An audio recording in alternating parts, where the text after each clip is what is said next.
प्यारे विद्यार्थियों, YouTube channel पर सभी का हार्दिक स्वागत। आज अपन अध्ययन करेंगे कक्षा 12 के हिंदी साहित्य की पुस्तक सरियों का पाठ नंबर 3 रहीम। यहाँ पर रहीम के दोहे दे रखे हैं, उनका अध्ययन करेंगे। और इससे पहले सभी से उम्मीद करता हूँ आप YouTube चैनल को सब्सक्राइब कर लें ताकि नया आने वाला वीडियो आप तक शीघ्र पहुंच सके। तो रहीमदास जी के दोहों को पढ़ने से पहले उनका जीवन परिचय पढ़ लेंगे। हिंदी साहित्य की समृद्धि में मुस्लिम कवियों का विशेष योगदान रहा है। इन कवियों में रहीम नाम से विख्यात अब्दुल रहीम खान खाना का प्रमुख स्थान है। याद रखना विद्यार्थियों, रहीम को अब्दुल रहीम खान खाना इनका पूरा नाम है। इनका जन्म 1556 में सम्राट अकबर के संरक्षक एवं परम विश्वास पात्र बैरम खां के घर लाहौर में हुआ। मुगल सम्राट अकबर जब छोटे थे तो राजगद्दी पर आसीन होने पर उनका संरक्षक की भूमिका निभाने वाले इनके विश्वास पात्र थे बैरम खां। उन्हीं के ये बेटे हैं रहीम और इनकी माता का नाम है सुल्ताना बेगम। रहीम को वीरता, राजनीति, राज्य संचालन, दान आदि गुण अपने माता पिता से विरासत में प्राप्त हुए थे। सन 1562 ईस्वी में बैरम खां की मृत्यु के पश्चात रहीम की शिक्षा दीक्षा का प्रबंध अकबर स्वयं ने किया। ध्यान रखना विद्यार्थियों, छोटी अवस्था में इसके पिताजी का देहांत हो गया था। लगभग 6 साल के थे तब बैरम खां की मृत्यु हो गई थी। इनके बाद इनकी शिक्षा दीक्षा का प्रबंध सम्राट अकबर ने स्वयं किया था। रहीम तुर्की, अरबी, फारसी, उर्दू, हिंदी, संस्कृत आदि अनेक भाषाओं के जानकार थे। अर्थात ये बहुत विद्वान थे, इतनी सारी भाषाओं की इनको जानकारी थी। अकबर इनकी बुद्धिमत्ता, वीरता आदि से इतना प्रभावित हुए कि उसने शहजादों को दी जाने वाली उपाधि मिर्जा खान से सम्मानित किया। ध्यान रखना, अकबर ने इनको कौन सी उपाधि दी? मिर्जा खां। वो शहजादों जो राजाओं के पुत्रों को दी जाती थी वो उपाधि रहीम को दी, मिर्जा खां की उपाधि। रहीम का देहावसान अर्थात इनका देहांत 1626 ईस्वी में हुआ। रहीम बहुमुखी प्रतिभा के धनी थे, मतलब इनके पास में बहुत सारी प्रतिभा थी। उनके व्यक्तित्व में विविध गुणों का विलक्षण योग था। वे मुसलमान होकर भी कृष्ण भक्त थे। ध्यान रखना, रहीमदास जी मुसलमान होते हुए भी भगवान कृष्ण की भक्ति करते थे, इनके भक्त थे।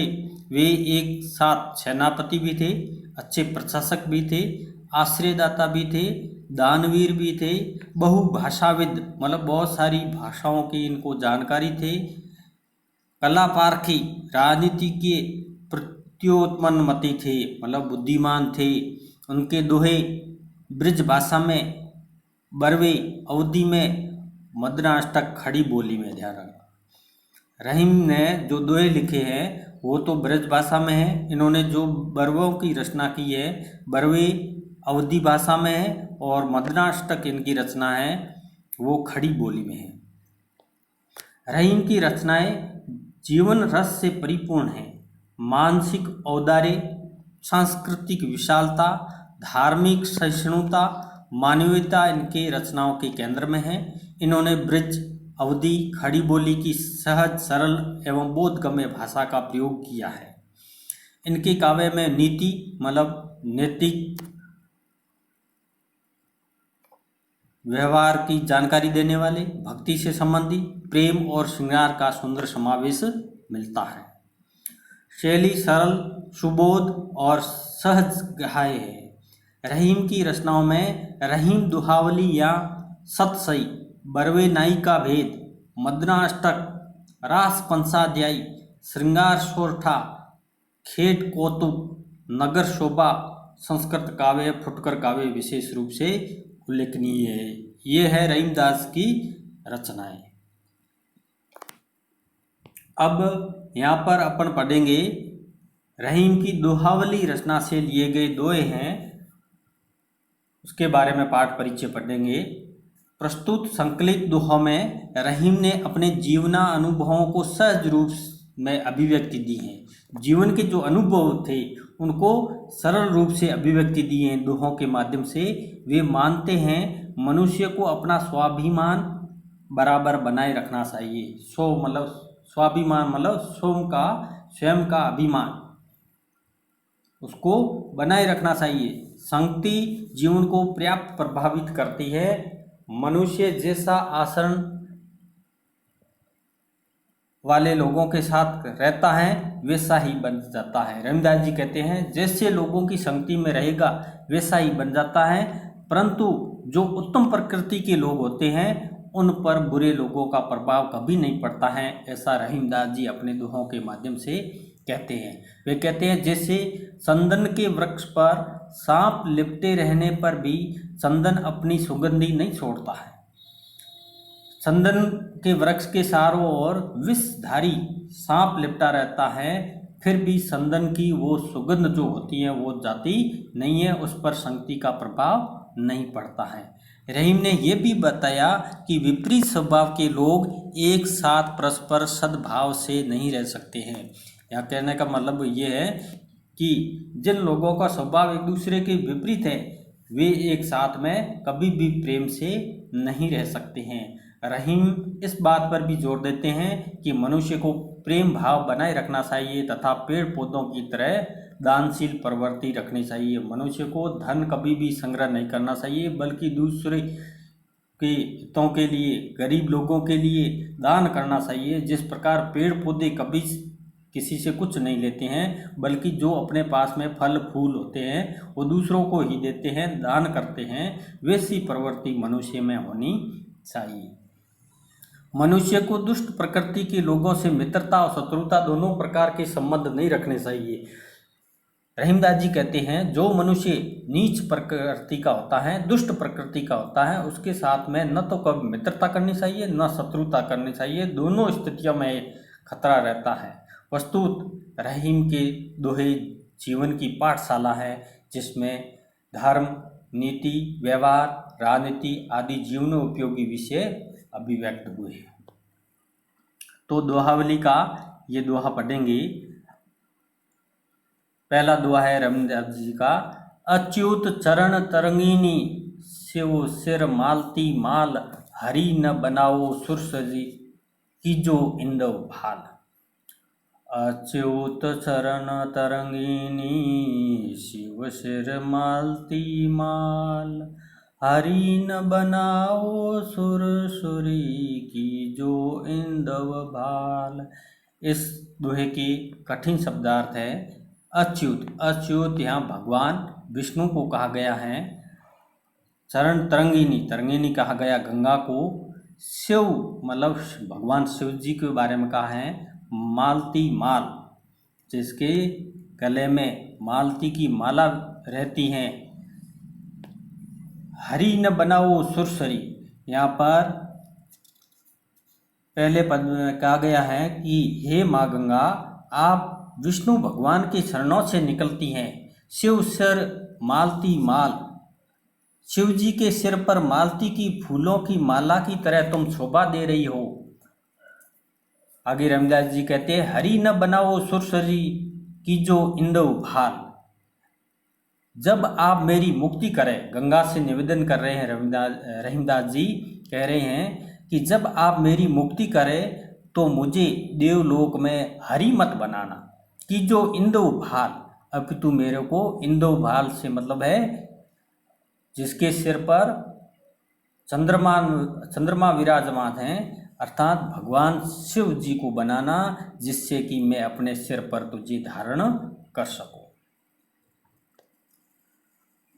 दूसरा दुआ है अमी पियावत मान बिनु रही मन मोही न सुहाय। मान सहित मरी बो भलो जो विष दे बुलाए। इसके कठिन शब्दार्थ हैं। अमी का अर्थ है अमृत, न सुहाय मतलब अच्छा नहीं लगता है, और विष का अर्थ है विष जहर। यहाँ रहीमदास जी कहते हैं कि अमी पियावत मान बिनु रही मन मोही न सुहाय। यदि कोई सम्मान के साथ बुलाकर आपको अमृत पिलाए तो वह मुझे अच्छा नहीं लगता है। रही मन मोही न सुहाए, वो मुझे अच्छा नहीं लगता है। मान सहित मरीबो भलो जो विष दे बुलाए। और यदि कोई सम्मान के साथ बुलाकर विष भी दे दे तो सम्मान पाने से मरना भी अच्छा है। यहाँ पर रहीमदास जी कहते हैं कि यदि ये बिना मान आपको कोई अमृत पिलाए तो भी वो अच्छा नहीं लगता है। यदि मान सम्मान इज्जत के साथ यदि कोई जहर भी पिला दे तो भी वो अच्छा है। तीसरे दोहे में रहीमदास जी कहते हैं, कंदली सिप भुजंग मुख स्वाति एक गुण तीन। जैसी संगति बैठिए ते सोई फल लीन। यहाँ पर रहीमदास जी कहते हैं कंदली का अर्थ है केला, सीप का अर्थ है मोती, भुजंग का अर्थ है सांप, और स्वाति एक नक्षत्र है।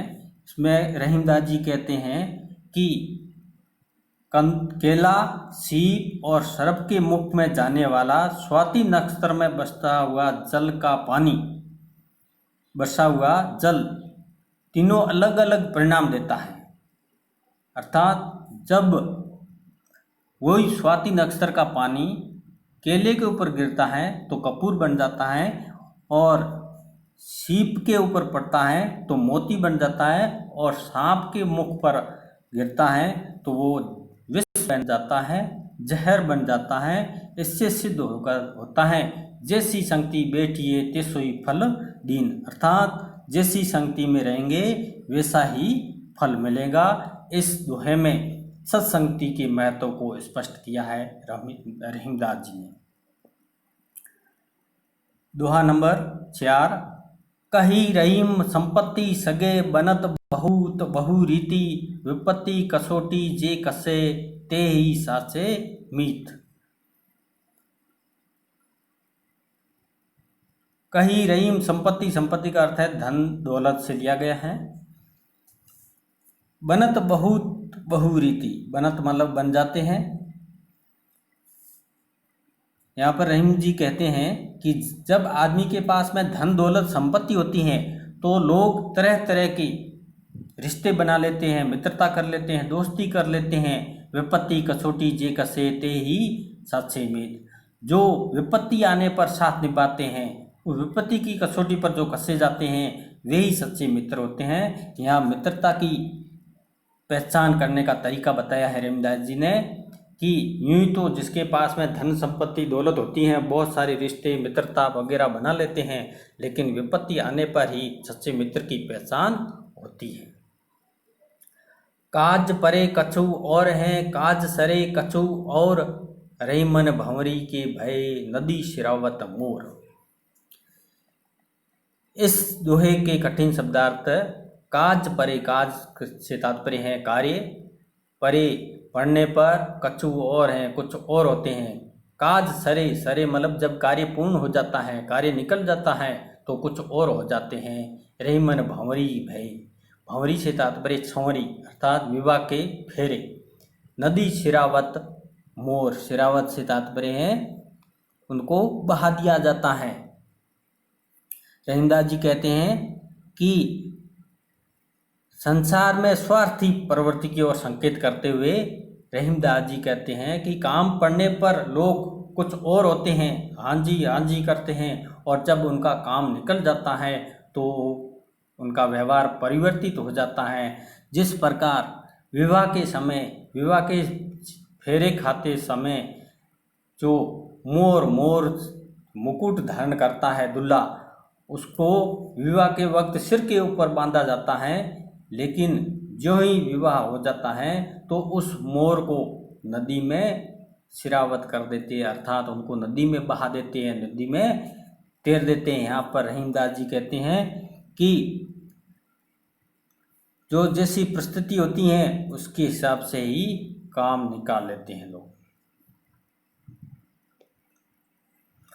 अगला दुआ है, खैर खून खांसी खुशी बैर प्रीति मद पान, रही मन दाबे ना दबे जानत सकल जहान। इसमें रहीमदास जी कहते हैं खैर का अर्थ है कुशलता, खून मतलब हत्या, खून करना, खांसी खुशी मतलब प्रसन्नता खुशी, बैर मतलब शत्रुता, प्रीति मतलब प्रेम, मदपान मतलब शराब पीना। ये ऐसी प्रवृत्तियां हैं जिसको रहीमदास जी कहते हैं कुछ ऐसी क्रियाएं हैं, कुछ ऐसे क्रिया व्यवहार हैं जिसको कितना भी दबाने का प्रयास करे लेकिन वो दबते नहीं हैं। रहीमन दाबे न दबे जानत सकल जहां, सारा संसार उस बातों को जान लेता है। इसमें कहा गया है कि कुशलता, रक्तपात अर्थात खून, खांसी प्रसन्नता या खुशी, वैर अर्थात शत्रुता, प्रेम और शराबपान, ये बातें लाख कोशिश करने पर भी सिपाही नहीं जा सकती हैं। इन्हें तत्काल ही सब लोग जान जाते हैं, अर्थात कुछ ऐसे व्यवहार होते हैं लाख कोशिश करने के बाद भी लोगों को पता चल ही जाता है। अगला दुआ है, जो रहीम उत्तम प्रकृति का करी सकत कुसंग, संदन विष व्यापत नहीं लपटे रहत भुजंग।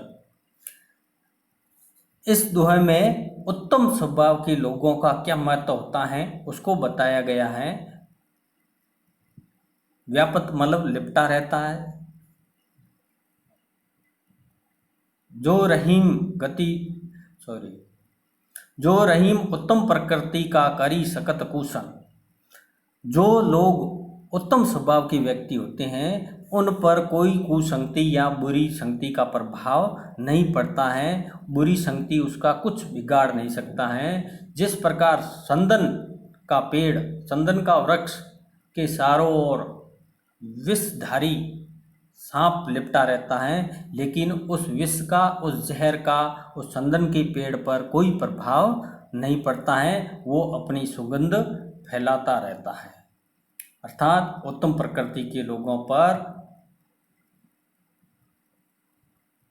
नीच लोगों का प्रभाव नहीं पड़ता है।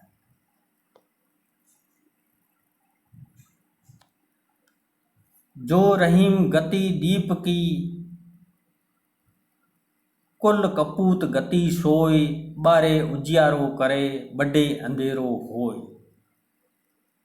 दीप से तात्पर्य दीपक, कपूत मतलब कुपुत्र, बारे मतलब बाहर, उजियारो मतलब प्रकाश करता है, बड़े मतलब बड़ा होने पर, अंधेरो होय मतलब अंधेरा करता है। यहाँ पर रहीमदास जी दीपक और कुपुत्र की तुलना करते हुए उसमें क्या समानता है इसके बारे में कहते हैं कि दीपक और कुल के कुपुत्र की स्थिति एक समान होती है। दीपक जलाए जाने पर प्रकाश करता है, परंतु बढ़ने पर अर्थात उनकी लौ जब पूरी हो जाती है तो चारों तरफ अंधेरा छा जाता है। इसी प्रकार कुपुत्र के जन्म होने पर घर में खुशी छा जाती है, और जो वो बड़ा होता है और समाज में दुराचरण करता है, बुरा आचरण करता है, और उसकी वजह से उनके माता पिता को नीचा देखना पड़ता है। इस प्रकार दीपक और कुपुत्र की तुलना रहीमदास जी ने इस दोहे के माध्यम से बताई है। अगला दुआ, रहीमन ओसे नरन छो, बेर भलो न प्रीत, काटे चाटे स्वान के दो भांति विपरीत। ओसे मतलब नीच प्रवृत्ति के जो नरन मतलब लोग होते हैं बैर मतलब उनसे न तो दुश्मनी भली है, न शत्रुता भली है, न प्रीत अर्थात न तो उनसे प्रेम भला है। काटे मतलब काटना, छाटे मतलब चाटना, स्वान में कुत्ता, दो भांति विपरीत। रहीमदास जी कहते हैं कि नीच स्वभाव वाले लोगों से न तो वैर विरोध करना चाहिए और न ही प्रेम करना चाहिए। उनसे शत्रुता और मित्रता दोनों ही दशा में हमेशा नुकसान ही होता है, हानि ही होती है। जैसे कुत्ते को दुत्कारने पर वो छाटने लगता है, काटने लगता है, और कुत्ते से जब अपन प्रेम करते हैं तो वो छाटने लगता है, अर्थात दोनों ही दशाओं में हानिकारक ही होता है। अगला दोहा, रही मन धागा प्रेम का मत तोड़ो चितकाय, टूटे से फिर न जुड़े जुड़े गांठी पर जाए। इसमें रहीमदास जी ने प्रेम व्यवहार के बारे में सावधानी बरतने के लिए कहते हैं। कवि रहीम कहते हैं, प्रेम रूपी जो धागा है, प्रेम का जो बंधन है, ये बिल्कुल नाजुक होता है, कोमल होता है। इसमें किसी प्रकार की नादानी नहीं बरतनी चाहिए, क्योंकि रहीमन धागा प्रेम का मत तोड़ो चटका। इसको, ये जो प्रेम का धागा है, इसको अचानक खींचकर चटका कर तोड़िए मत। यदि ये टूट जाता है और फिर जुड़ता तो है, लेकिन जुड़ने पर क्या पड़ जाती है, गांठ पड़ जाती है, पहले वाली बात नहीं रहती है। रहीमन पानी राखिए बिनु पानी सब सुन, पानी गए न उबरे मोती मानो सुन। पानी का अर्थ 3 लिए गए हैं।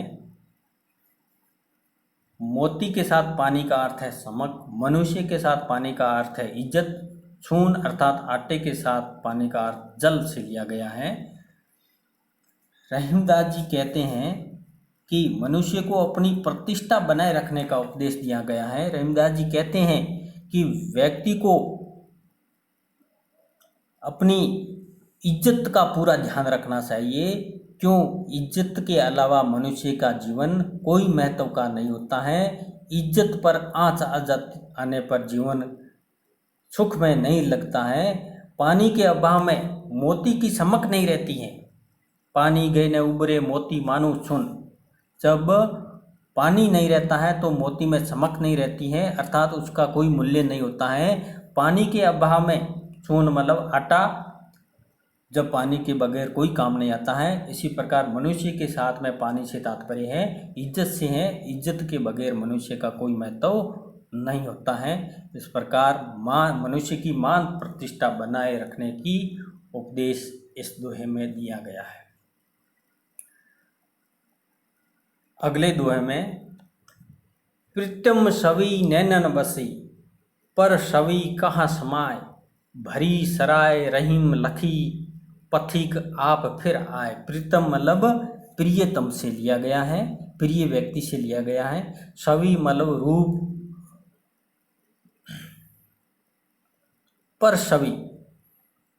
पर सवी से तात्पर्य है दूसरे की छवि। भरी सराय, सराय कहते हैं धर्मशाला को, पथिक कहते हैं राहगीर को। यहाँ पर रहीमदास जी कहते हैं कि प्रेमी की छवि जब हृदय में बसी होती हैं तो उसमें किसी दूसरे की छवि के लिए दूसरे के रूप का हृदय में कोई स्थान शेष नहीं रहता है। जिस प्रकार धर्मशाला जब राहगीरों से भर जाती हैं और उसमें स्थान शेष न रहने पर भी नए पथिक आते ही स्वयं वहाँ से लौट जाता, अर्थात उस धर्मशाला में रुकता नहीं है। उसी प्रकार जब अपने परमात्मा की, अपने प्रियतम की छवि जब हृदय में बच जाती है तो दूसरे सामान्य की छवि उसमें आने का कोई स्थान नहीं रहता है।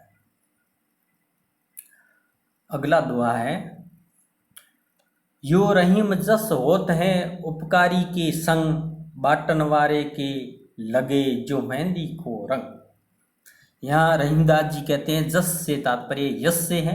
उपकारी मतलब दूसरों का भला करने वाला है।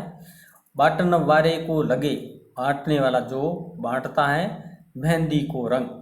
यहाँ रहीमदास जी कहते हैं इस दोहे के माध्यम से उपकारी अर्थात परोपकार करने वाला व्यक्ति हमेशा यश कोई प्राप्त करता है उसके यश में वृद्धि होती है। जिस प्रकार मेहंदी को पीसने वाला या मेहंदी को बेचने वाले के हाथों में मेहंदी का रंग अपने आप लग जाता है, मेहंदी लगाने की जरूरत नहीं रहती है, रविंद्र जी कहते हैं उसी प्रकार जो परोपकारी लोग हैं, दूसरों का भला करने वाला व्यक्ति है, उसको अपने आप यश या ख्याति मिल जाती है। अगला दुआ, बिगड़ी बात बने नहीं लाख करे किन कोई, रही मन फाटे दूध को मथे न मक्खन हो। बिगड़ी मतलब बिगड़ी हुई, लाख कोशिश करने पर भी बात बनती नहीं है। रहीमदास जी कहते हैं कि कोई बात एक बार बिगड़ गई है फिर उसको कभी भी सुधारा नहीं जा सकता है। जैसे रहीमन फाटे दूध को मथे न माखन होए, यदि फटे हुए दूध को बार बार मथने पर भी मक्खन नहीं निकलता है। तात्पर्य यह है किसी भी बात को बिगड़ने न दे और अपनी वाणी पर नियंत्रण रखने, कोई भी काम करे विवेक से करे और बात बिगड़ने के बाद में लाख कोशिश करने पर भी वो सफल नहीं होती है। अगला दुआ है, मथत मथत माखन रहे दही मही बिलगाए, रही मन सोई मीत है भीर परे ठहराए। इसमें सच्चे मित्र की पहचान बताई है कि मथत मतलब मथने से, माखन मतलब मक्खन, दही मही बिलगाए, मही मतलब मट्ठा। रहीमदास जी कहते हैं मीत मतलब मित्र, भीर मतलब जो विपत्ति आपत्ति पड़ने पर। रहीम जी कहते हैं कि सच्चा मित्र वही होता है जो हर संकट में मित्र के साथ रहे, विपत्ति में साथ दे, उसका कभी साथ न छोड़े। जिस प्रकार दही को मतने पर दही और मट्ठा अलग अलग हो जाते हैं पर मक्खन उसका साथ नहीं छोड़ता है, अर्थात उसके ऊपर तैरता रहता है, वह हर स्थिति में उसके साथ बना रहता है। यहाँ रहीमदास जी कहते हैं सच्चा मित्र वही होता है जो सुख के दिनों के साथ रहता ही है लेकिन विपत्ति के समय भी साथ रहता है। इस प्रकार ये रहीमदास जी के दोहे पूर्ण हुए। कठिन शब्दार्थ हैं, इनको अच्छी तरह से देख लेना। अब प्रश्नोत्तर करेंगे। वस्तुनिष्ठ प्रश्न है, अकबर ने प्रभावित होकर रहीम को कौन सी उपाधि दी थी? अकबर ने प्रभावित होकर रहीम को कौन सी उपाधि दी? मिर्जा खान की उपाधि दी थी। कौन सी उपाधि दी? मिर्जा खान की उपाधि दी थी। रहीम ने किन धागे को छटका कर न तोड़ने की बात कही है? रहीम ने प्रेम के धागे को छटका कर तोड़ने की बात कही है, न तोड़ने की बात कही है।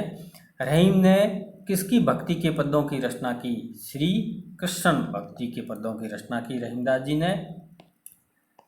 अगला प्रश्न है अति लघुरात्मक, विपत्ति कसौटी में कौन सा अलंकार प्रयुक्त हुआ है? विपत्ति रूपी कसौटी, अर्थात इसमें रूपक अलंकार है।